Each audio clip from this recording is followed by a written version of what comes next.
हमारी दुनिया में समाज की व्यवस्था चल रही है। संस्कृत कोश में दो शब्द बताए गए हैं। एक है समझ, दूसरा है समाज। आचार्य हेमचंद्र ने इन दोनों शब्दों का अर्थ बताया है कि दोनों शब्द समूहवाची हैं। थोड़ा सा अंतर है। समजस्तु पशु नाम सात, समाजस्त्वन्य देहि नाम, कि पशुओं का समूह समझ कहलाता है और अन्य प्राणियों का, जैसे मनुष्यों का समूह है, वह आश्रय समाज कहलाता है। तो समाज जहां अनेक व्यक्तियों का संगठन होता है, जैन श्वेतांबर तेरा पंथ समाज है, उस समाज में भी अनेक संगठन हैं। हालांकि वो संगठन हैं समाज से जुड़े हुए। मूल में तो तेरापंथ समाज है, फिर उसके शाखाओं के रूप में अनेक मानो संगठन हैं। तेरापंथ समाज एक वृक्ष है या उसके मूल में है, अनेक शाखाओं के रूप में अनेक संगठन हैं। उन अनेक संगठनों में यह एक महिलाओं का संगठन है, अखिल भारतीय तेरापंथ महिला मंडल। तो यह संगठन धार्मिक हाइफन सामाजिक संगठन है, ऐसा प्रतीत होता है, क्योंकि धर्म से भी बहुत जुड़ा हुआ है, इधर समाज से भी जुड़ा हुआ है। तो धार्मिक सामाजिक संगठन है और एक बहुत अच्छा संगठन आभासित हो रहा है। और पहले भी तेरापन समाज में श्राविकाएं तो पहले भी थी, बाइयां पहले भी थी, परंतु इस महिला मंडल के होने से लगता है तेरापन समाज की बाइयों को एक विकास का मंच मिल गया, एक आश्रय मिल गया, एक सहारा मिल गया। और कितनी कितनी बाइयां तेरापन समाज की श्राविकाएं इस तेरापंथ महिला मंडल से जुड़ी हुई है। और अखिल भारतीय तेरापंथ महिला मंडल की कितनी शाखाएं जगह जगह हैं। एक मनो बड़ा नेटवर्क इस संस्था का है। तो मैं वैसे तो बरसों से इस संस्था को भले अल्प रूपेण किसी स्वल्प रूपेण देखता हूं और कुछ जानता हूं, तो एक बहुत एक अच्छा समाज का संगठन है जहां धार्मिकता है और जहां आज बाइयों में तत्वज्ञान का विकास हो रहा है। ऐसा मुझे लग रहा है कि तत्वज्ञान, तेरापंथ, जैन स्कॉलर, ये ऐसी गतिविधियां हैं जो तेरापंथ, अखिल भारतीय तेरापंथ महिला मंडल की मानो देन है कि ऐसी बाइयों को, व्यक्तियों को, भाई भी साथ कुछ हो सकते हैं, आगे बढ़ाया जा रहा है, विकसित किया जा रहा है। पहले संभवतः बीच में कभी कभी ऐसा लगा होगा कि आजकल तत्वज्ञान बहुत कम है, बस तत्वज्ञान को लोग नहीं जानते हैं। वो बीच के कुछ वर्षों में शायद ऐसी ध्वनि भी उठी होगी कि आजकल तत्वज्ञान का इतना विकास नहीं है, आजकल पुराने श्रावक जानते थे, आजकल कहाँ जानते हैं। पर इन कई वर्षों में मैं देखता हूं तो लगता है अब वो बात नहीं है। आज तेरापन समाज में तत्व ज्ञान का भी अच्छा विकास है। एक तरफ महिला मंडल के द्वारा यह तत्व ज्ञान, तेरापन, फिर जैन स्कॉलर, वो तो और भी एक मानो एडवांस्ड एक स्थिति है ज्ञान की संभवतः। तो ऐसा अध्यापन अध्ययन का क्रम चलता है।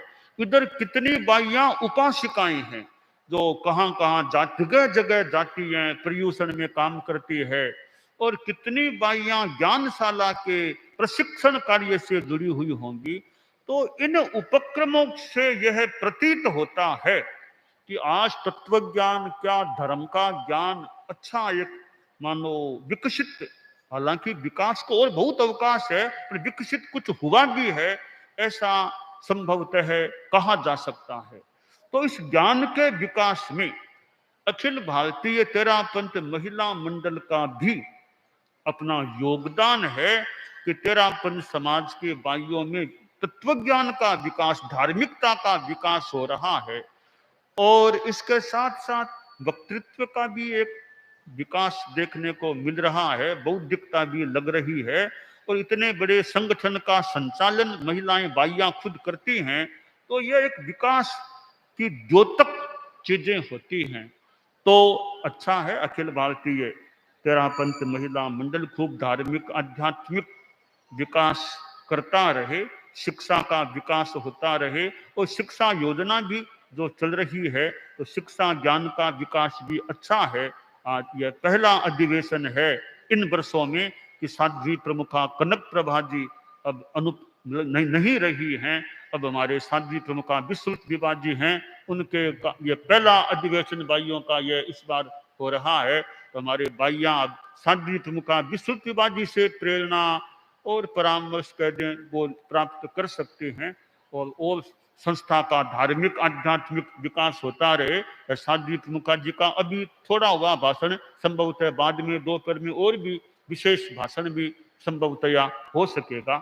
तो आज का यह कार्यक्रम और इसमें अनेक भाइयों को सम्मानित पुरस्कृत भी किया गया, क्योंकि यह सम्मान पुरस्कार है। अब श्रावी का गौरव होना एक दृष्टि से देखें तो बहुत बड़ा सम्मान है। श्रावी का गौरव होना, श्रावी का होना भी अच्छी बात है, श्रावी का गौरव होना तो और भी एक विशेष बात हो जाती है। तो श्रावी का गौरव जैसा सम्मान प्राप्त होना अपने आप में एक बाह्य संदर्भों में देखें तो ऐसा एक सम्मान का प्राप्त होना एक उपलब्धि अपने जीवन की हो सकती है। तो श्राविका गौरव से सम्मानित भी खूब और अपने श्राविका जीवन को त्याग प्रत्याख्यान संयम तत्वज्ञान धार्मिकता कसाय मंदता, क्योंकि विकास को अवकाश है और विकास होता रहे। जो सेवाएं दी हैं उन वो हो गई और ज्यादा कितनी धार्मिक आध्यात्मिक सेवा भी दी जा सके उसका जीवन में प्रयास होता रहे। तो यह श्राविका गौरव सम्मान एक प्रेरणाप्रद स्तंभ बन जाए, आलोक स्तंभ बन जाए कि भी इतना बड़ा सम्मान एक संस्था ने दिया है। तो संस्था ने मूल्यांकन जो भी एक किया है और उसका विकास होता रहे, श्राविका गौरव सम्मान भी गौरवान्वित होता रहे, बढ़ता रहे, ताकि धार्मिकता आध्यात्मिकता का भी विकास होता रहे। प्रतिभा पुरस्कार है, भले चिकित्सा के क्षेत्र में कार्य करें, किसी और क्षेत्र में कार्य करें, प्रतिभा अपने आप में ज्ञानावरणीय कर्म के क्षयोपशम से यह प्राप्त होने वाला तत्व है। तो प्रतिभा एक ऐसा तत्व है कि उसका उपयोग आदमी क्या करता है। प्रतिभा का उपयोग गलत कार्यों में भी किया जा सकता है, विध्वंस में भी किया जा सकता है। प्रतिभा का उपयोग एक अच्छे कार्य में भी किया जा सकता है।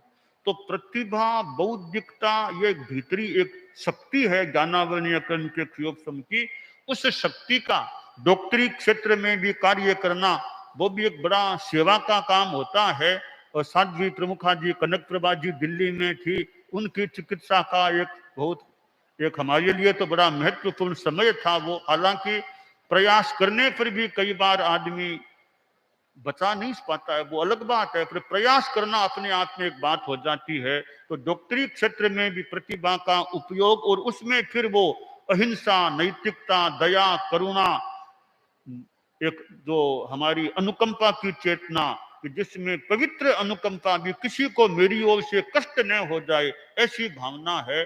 तो डॉक्टरी क्षेत्र में यह प्रतिभा का उपयोग हो, आध्यात्मिकता साथ में जुड़ी रहे। तो ये डॉक्टरी क्षेत्र साथ में जैन होने के नाते फिर जैन धर्म के संस्कार है, नवकार मंत्र आदि आदि की जो बातें हैं वो भी जुड़ी रहे। तो डॉक्टरी क्षेत्र में भी कैसे मोरल वैल्यूज अहिंसा नैतिकता अनुकंपा ये तत्व बने रहें और पर्सनल लाइफ में भी अपनी धार्मिकता जितना टाइम मिले। हालांकि डॉक्टर के लिए वो मरीज बहुत महत्वपूर्ण होता है। और ये पुरस्कार तो प्रतिभा पुरस्कार जो दिया गया एक उसका अपना महत्व है। मैं कभी सोचता हूं कि डॉक्टर का बढ़िया पुरस्कार क्या हो सकता है। तो पुरस्कार समाज दे वो तो एक चीज हो गई, डॉक्टर का और बढ़िया क्या पुरस्कार हो सकता है। तो मुझे ऐसा मन में आया कि डॉक्टर का तो डॉक्टरी के हिसाब से सबसे बढ़िया पुरस्कार तब होता है जब उसका मरीज स्वस्थ हो जाता है। बस मरीज स्वस्थ हो जाए डॉक्टर के लिए सबसे बढ़िया पुरस्कार है, उससे बढ़िया क्या पुरस्कार होता है। तो खूब डॉक्टरी क्षेत्र में भी खूब धार्मिकता आध्यात्मिकता है।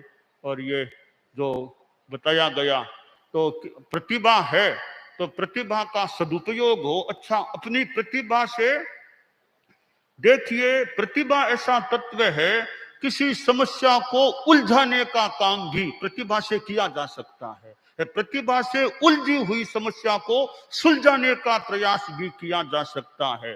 तो उलझाने की शक्ति तो मान लो हो सकती है प्रतिभा में, पर उसका उपयोग न किया जाए, प्रतिभा का उपयोग किया जाए किसी ग्रंथि को सुलझाने में, समस्या को सुलझाने में, तो यह अपनी प्रतिभा जिस किसी क्षेत्र में कार्य करे, मोरल वैल्यूज रहने चाहिए, ईमानदारी, नैतिकता, जो भी कार्य करे ईमानदारी, ट्रांसपेरेंसी, कहीं छल कपट, ये अनैतिकता, उससे हमेशा बचने का लक्ष्य रहे। भी थोड़ा सा प्रलोभन नहीं आना चाहिए कार्य में। और कार्य करने में बड़ा समर्पण, जैसे परिवार से दूर रहना, अलग रहना, यह सारा यह भी एक बड़ा एक त्याग होता है कि आदमी परिवार से दूर रह करके भी रह सकता है। तो दूर रहने में भी समता भी रहे, शांति रहे, मन में ज्यादा तनाव भी न हो। इधर अपना धार्मिकता का नवकार मंत्र आदि वो जितना हो सके वो भी साथ में हो।